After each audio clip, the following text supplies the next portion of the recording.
Alright guys, so something interesting happened on Friday's trading day. We had a significant shift in market sentiment. Let's take a look at what happened. Let's zoom in right here. So during the week, the market was actually looking like it was really bearish, right? We had this, we are on a clear downtrend. You can see that wave down, that wave up to resistance, then wave down again. Then we had that rebound, but it looked like it couldn't break through that resistance. It looked like it was breaking through, came back down again, and it looked like the market was heading back down. But then something happened on Friday. Halfway through the trading day, the market reversed sentiment and we closed really bullish. Almost every stock closed up, right? We had this huge bullish engulfing candle on the daily charts. So what the heck happened? Something happened. Well, like Bruce Springsteen says, you can start a fire without a spark. So what was the spark? Well, out of nowhere, this Fed official, Fed Daily, came out and said it is important that we slow down our rate hikes.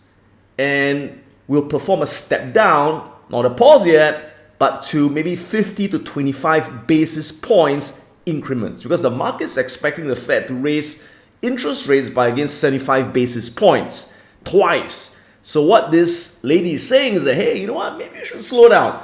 The moment that news came out, boom, the 10-year yield started to come back down and the market started rallying like crazy. Okay, and that really goes to show you how crazy this market is. This market right now is not based on fundamentals. It is not based on freaking fundamentals. A lot of companies are doing well, profits are growing, market's going down. Why? Purely sentiment, because everyone is kind of like fixated on the Fed raising interest rates too fast and the 10-year yield going up like crazy.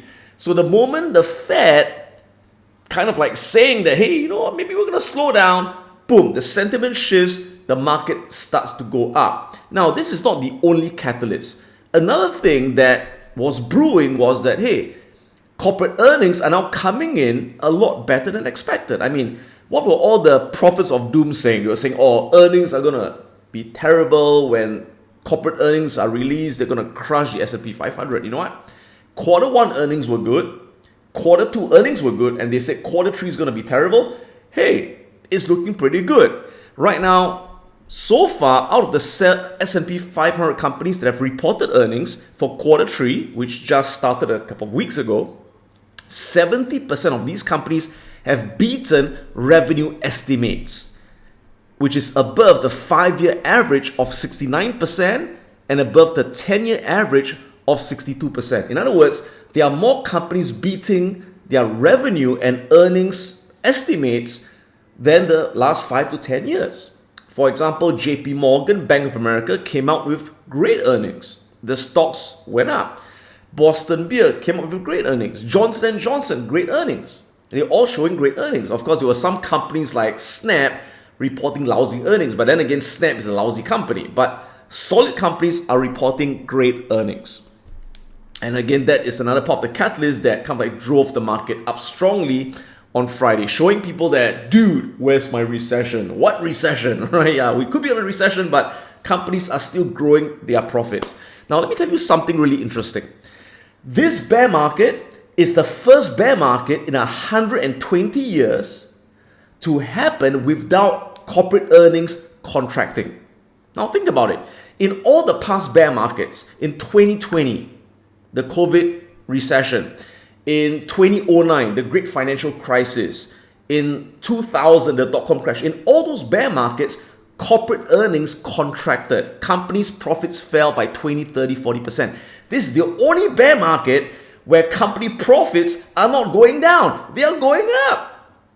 So the only thing that's causing the market to come down is the contraction of the PE multiple because of the Fed raising rates too fast. And I'm going to again talk about this later on, that the Fed funds rate is not that it's too high.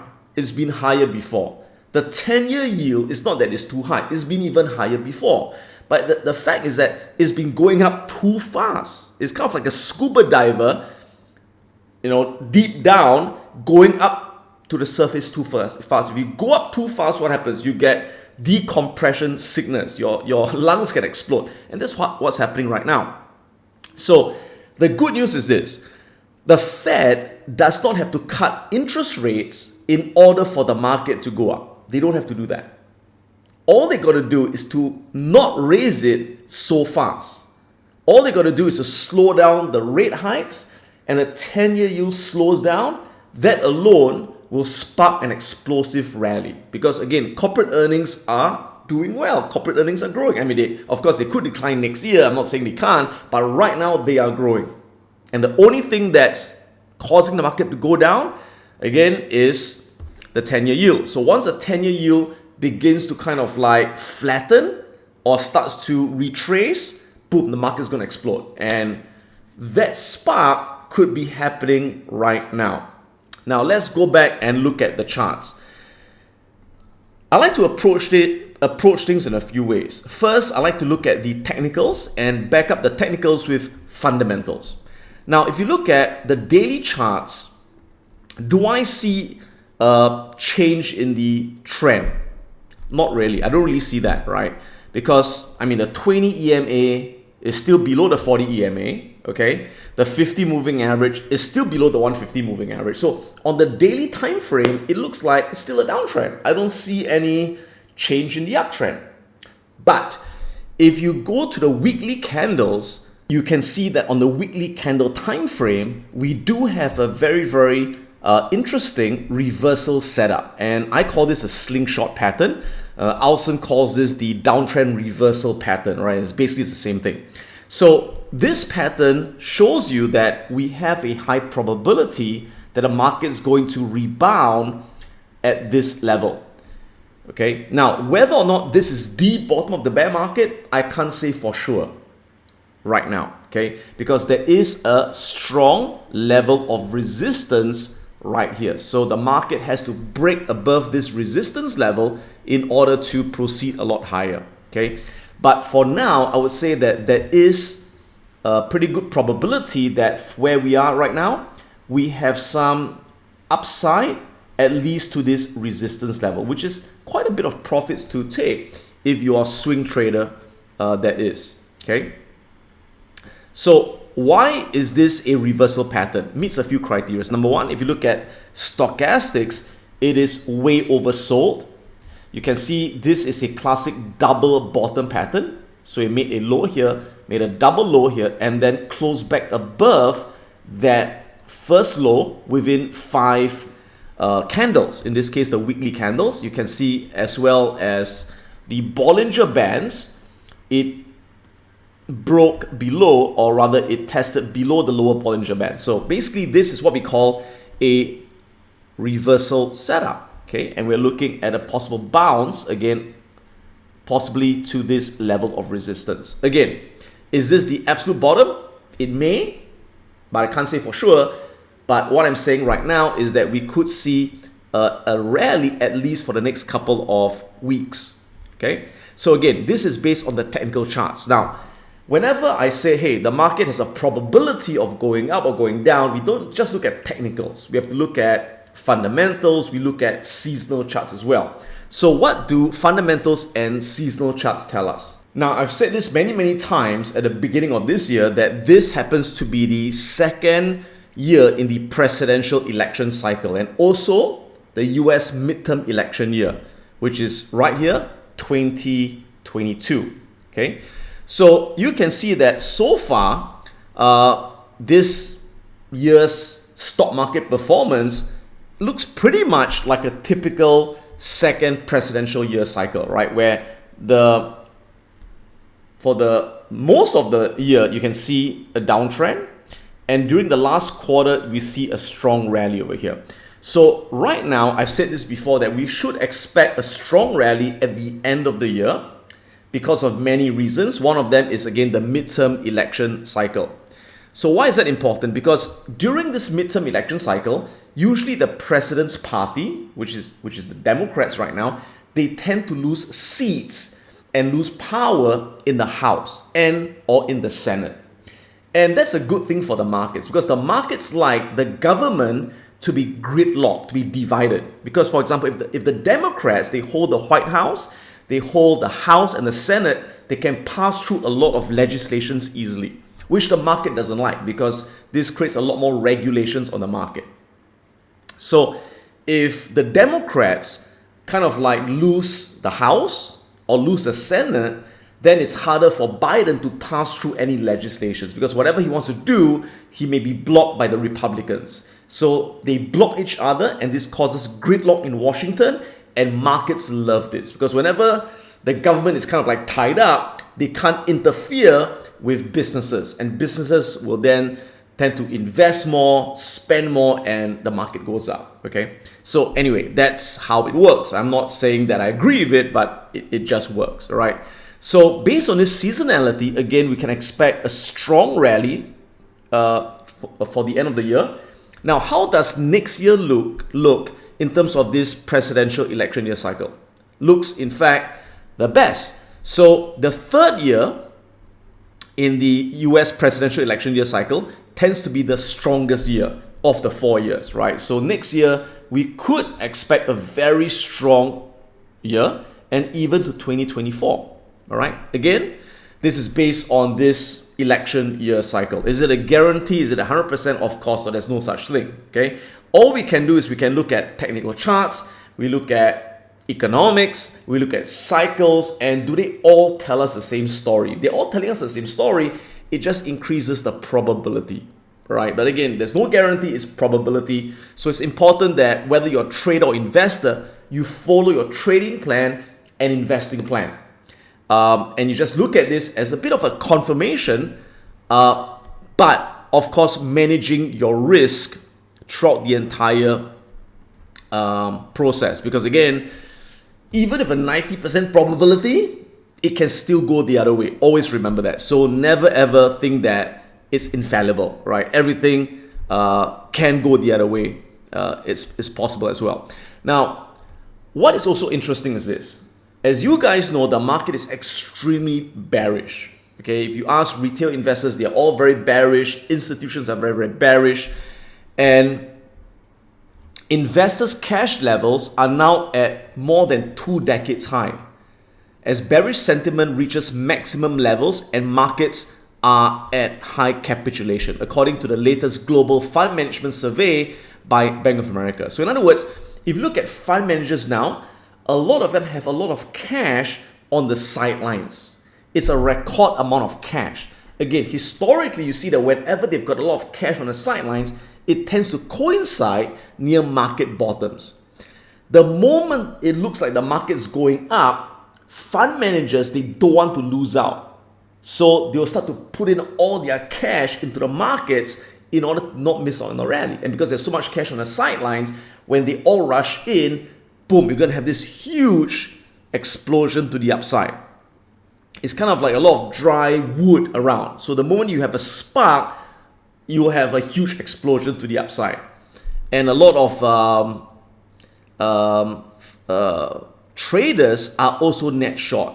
The put-call ratio is also at a maximum right now. A lot of puts versus calls. Okay, so again, the market tends to go the opposite of what everyone expects. When everyone's really bearish, the market tends to go the other way. So there is a lot of potential for this rally to go up, because once it goes up, shorts get killed. They have to buy back their shorts, and by buying back their shorts, covering their shorts, that fuels even stronger gains in the market. Now, some people will argue that, hey, the stock market cannot go up because the Fed is reducing the money supply. The Fed is going through quantitative tightening. So what that means is that the Fed is withdrawing liquidity by selling bonds, and they're withdrawing $95 billion of liquidity per month, or 1.14 trillion of liquidity a year from the market. So what they're saying is that if the Fed is kind of like reducing the money supply, the stock market cannot go up. But what they're not telling you is that while the Fed is taking out money from the system, money's coming into the system from overseas. Why? Check this out. US net private foreign capital inflows total a record 1.6 trillion over the last 12 months. And out of that, 1 trillion is pouring into US bonds. So in other words, the Fed is taking out money, withdrawing liquidity, but new liquidity is coming in from foreign capital, from Saudi Arabia, from Asia, from all around the world. Why? Because think about it. For foreigners, the US market is the best place to park their money because number one, US bonds are giving the highest interest rates. Now think about it. Imagine you're from a European country, or you're from Japan, for example, and you invested in the Nasdaq or you invested in the S&P 500, say a year ago. Now you may say that, hey, I'm down 25% on the S&P 500, I'm down 30% on the Nasdaq, right? Yes, but although they are down on the stocks, but they actually gain on the currency because the US dollar has gained versus the Japanese yen versus the euro. So net, they are not down that much. And they are better off putting their money in the US than investing in their own country, which is Japan and UK, which is even worse. Okay? So because of the strong dollar versus the foreign currencies and high interest rates, foreign capital is pouring into the US, which offsets the Fed's withdrawal of liquidity. So in other words, there's more enough liquidity coming in to support stock prices. And the ongoing strength of the dollar suggests that these inflows remain huge. So do bear that in mind. That is something a lot of people don't tell you. Now, again, some people also think that by the way, currently the PE ratio of the S&P 500 is 19 times earnings, which is historically low. We are about 1 standard deviation below the 10-year average. Okay. Now, some people are saying that, hey, the S&P 500 PE ratio, it can't go up because of high interest rates, which is either the 10-year yield or the Fed funds rate. Wrong. Again, let me reiterate this. What is causing the PE to go down, which is the P contraction, is not the high interest rates. Because in the past, interest rates have been even higher. But what's causing the PE to go down is the fact that interest rates have gone up too fast. So the moment so in other words, the Fed doesn't have to cut interest rates. They just have to ensure it doesn't go up so fast. As long as they slow down their rate hike or they pause it, that's all that's needed for PE multiples to expand. Again, take a look at this chart over here. The blue line is the 10-year treasury yield. So right now the 10-year treasury yield has gone up significantly. You can see that in 1 year it went from 0.5% to now 4.22%. It's gone up again too fast. That's what's freaking the market out. But historically you can see that the 10-year yield has been above 4% very often, right? You can see here it was above 4% over here, above 4% over here, above 4% over here. In fact, the 10-year yield was as high as freaking 8% back in the 1990s. And you can see that even when the 10-year yield was above 4%, the PE ratio of the S&P 500, which is the green line, was a lot higher than where it is today, right? In fact, you can see the PE ratio was 46 times here when the 10-year yield was above 4%. The P was 28 times over there, 34 times, 23 times. So what does this mean? It means that the 10-year yield doesn't have to come down for PE to expand.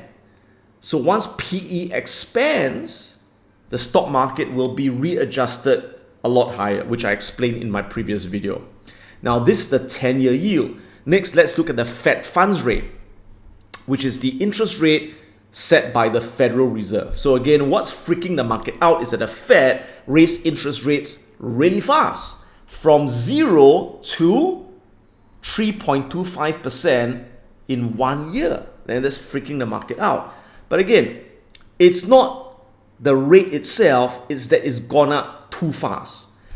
Now, does the Fed have to cut interest rates for the stock market to go up? No. Because again, historically, there were many times when the Fed funds rate was above 3.25%.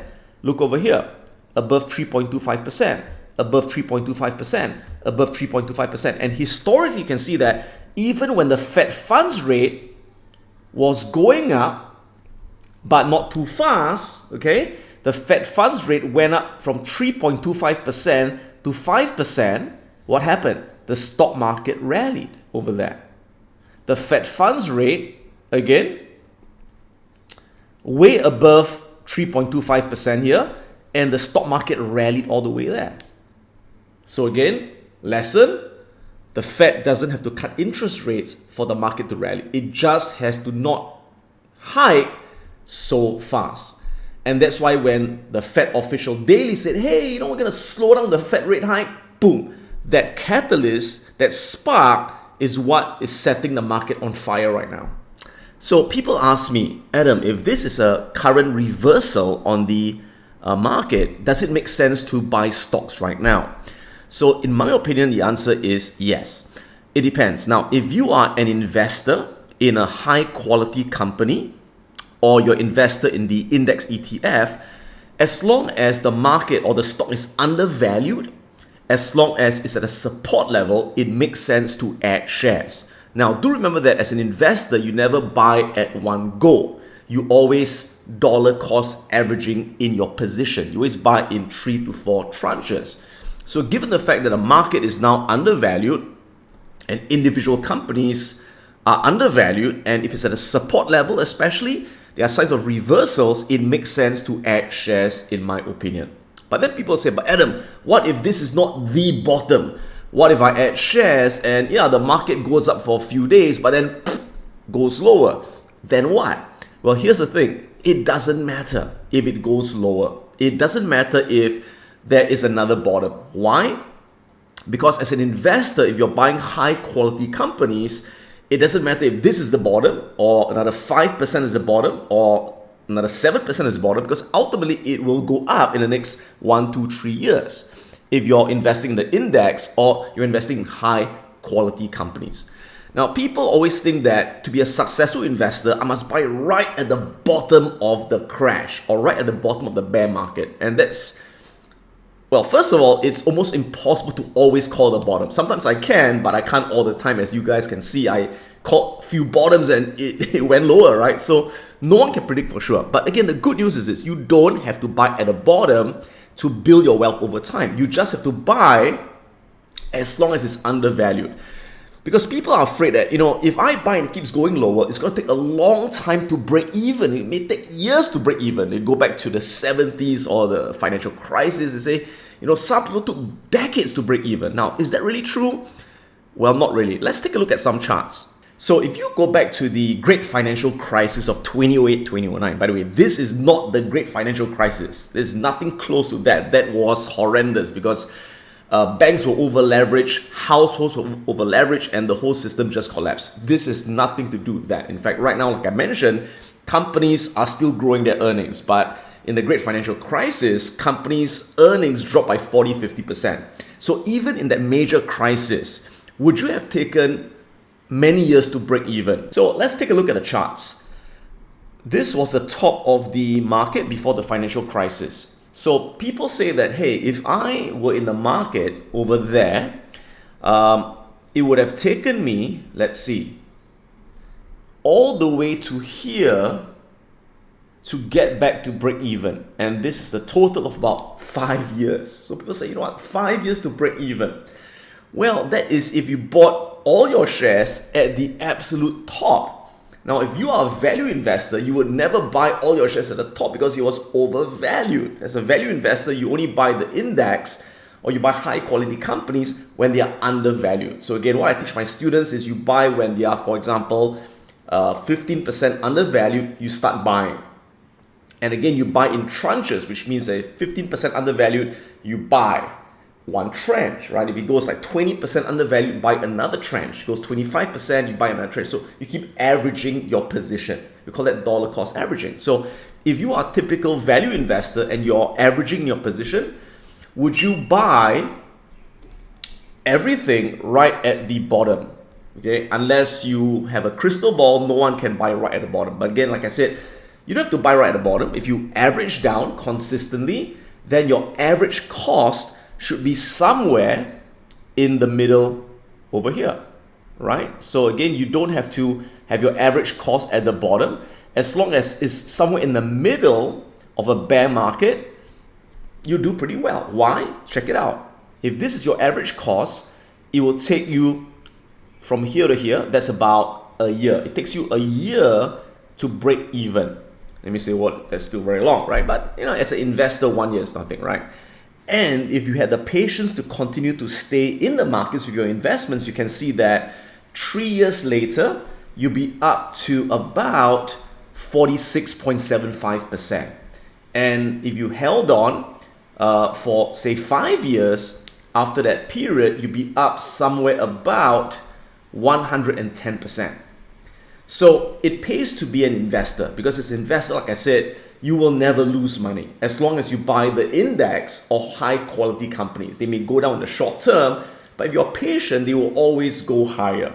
Now, this is if you bought the index, you get roughly these returns right now. But if you bought the highest quality companies in the index, so remember that in the S&P 500, these are the 500 biggest companies, and not all the companies are profitable. Not all of them are great companies. So if you just focus on the great companies, the ones that pass my criteria, for example, recently I mentioned Amazon, one of the best companies in the world. So if you invested in Amazon or Microsoft or Apple or McDonald's or one of these great companies, you would in fact break even a lot faster and get a lot higher returns. So for example, during this time, if you invested in, let's say, Amazon, would you have in fact broken even faster and gotten higher returns? Well, let's take a look, right? So let's add Amazon in, and let's see how we compare Amazon to the S&P 500, right? So the chart in orange represents Amazon. So you can see that Amazon actually bottomed here way before the S&P 500. So like I mentioned, when you buy high quality companies, they tend to bottom a lot earlier than the index itself, and they tend to start their rally or their bull market even before the S&P begins their bull market rally. So again, if you invested in Amazon and you bought everything at the top here, which you shouldn't, right? Because you want to buy when it's undervalued, you average in your position. But even if you bought right at the top, how long would it have taken you to break even after that bear market? Let's take a look, right? So if you bought there, okay, so it went all the way down, all the way up, and you would have broken even over there. So this would have taken about 1.4 years to break even. And that's why, again, as an investor, you never buy at once and you never buy at the top, all right? You buy only when it's undervalued and you average in your position. And again, you don't have to buy at the bottom. So if you had an average cost of Amazon at, let's say, somewhere at the middle of this bear market crash, okay, how long will it have taken for you to break even? So again, if this was your average cost over here, this was your average cost, it would have taken you less than 4 months, in just 4 months, to break even on your position. And if you held on to the position, how much money would you have made? So we can take a closer look by switching the main chart to Amazon. So this is the Amazon chart. You can see that after you break even in about less than 4 months, in about 2 years from there, you can see you're up about 200%. 200% in about 2.5 years. So it pays to, again, only invest in the highest quality companies if you have the skill to pick them within the markets. Now, some of you may say, but Adam, if I'm not an investor, I'm not a long-term investor, I'm a short-term trader, then does it make sense to enter the market right now given this potential reversal? Yes, As a trader, once you see a trading setup, a potential reversal, you can enter the trade. But again, as a trader, you always have to put a stop loss to ensure that if the trade fails, you only risk a small percentage of your capital, and you put a profit target so that if it goes in your direction, you make more when you're right, you lose less when you're wrong. So again, let's take a look. If you were, for example, intending to trade the SPY ETF, and you say, okay, here's a potential reversal. There's a probability the markets can go higher. How could I take advantage of this? Again, what you could do is when the markets open on Monday, again, you could trade on the weekly candles or trade on the daily candles. It's really your preference. So because the pattern is appearing on the weekly candles, it makes sense to trade on the weekly candles, right? So what you could do, for example, as a trader is you could say, okay, when the markets open on Monday and it trades higher, I will enter a buy position somewhere here, right? If the market exceeds the high of Friday's candle, right? I'm going to put a buy order over there. So if I buy over there, where do I put my stop loss? You can put a stop loss right at this swing low over there. Well, actually, this is a swing low, but if you put it over here, then your risk distance will be quite large. Since these are weekly candles, you can also put your stop loss below this candle over there. So if you put a stop loss over here, what is your 1 hour distance? Again, R represents your risk. How many dollars are you risking per share? So for example, if you buy at 375, for example, and your stop loss is, let's say, at 355, then your 1 hour distance would be $20. So every one share you buy of SPY, you're risking $20. So if you are risking $20 1 hour, then you want to take profit at least more than 1 hour, right? You could take profit at 1.5 hour or even 2 hour, for example. So if you put your profit target at 2 hour, you're going for a $40 profit target. So $40 above 375, okay? Or what you could also do is this. You could actually have your profit target at the resistance, right? At the level of resistance that we talked about. Let's zoom out. And the resistance level would be somewhere here. Okay. So the profit target would be about 418. Okay. So if you're targeting 418 as your trade target,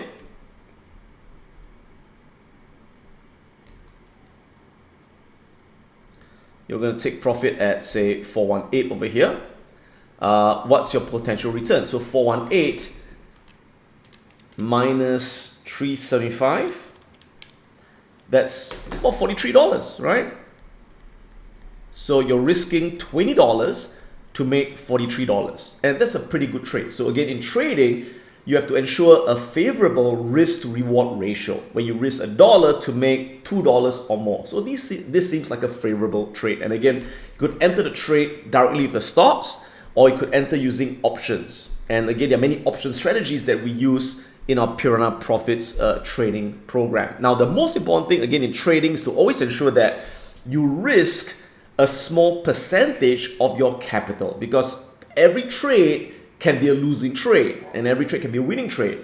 So again, it's all about risk management.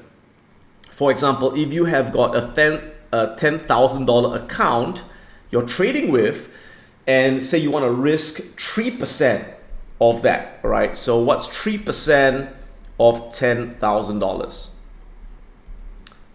$300, okay? So $300 should be your maximum risk on any trade. So if this is your total risk and this is your risk per share, you take your total risk $300 divided by $20. What does that give you? That gives you 15 shares. So this is how you size your position. So you buy 15 shares of SPY.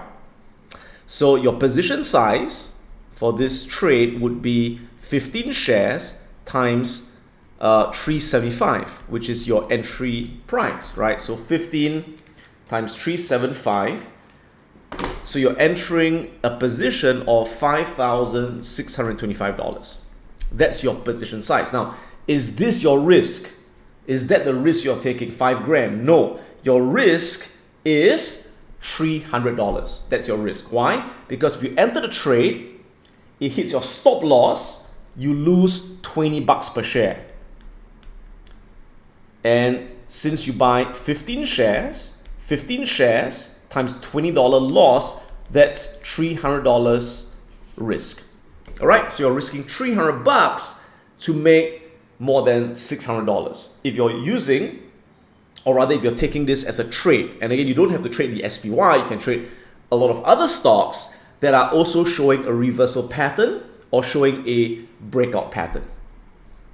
If you want to catch my latest videos, click on the subscribe button right now. Click on the bell so you get instant notifications once I upload my latest video. If you want to check out my online courses, go to piranhaprofits.com. We're going to learn how to invest and how to trade the financial markets and create an income from all around the world. If you want to join my live Wealth Academy program, go on to wealthacademyglobal.com and find out more about how you can learn investing and trading live online. This is Adam Khoo, and may the markets be with you.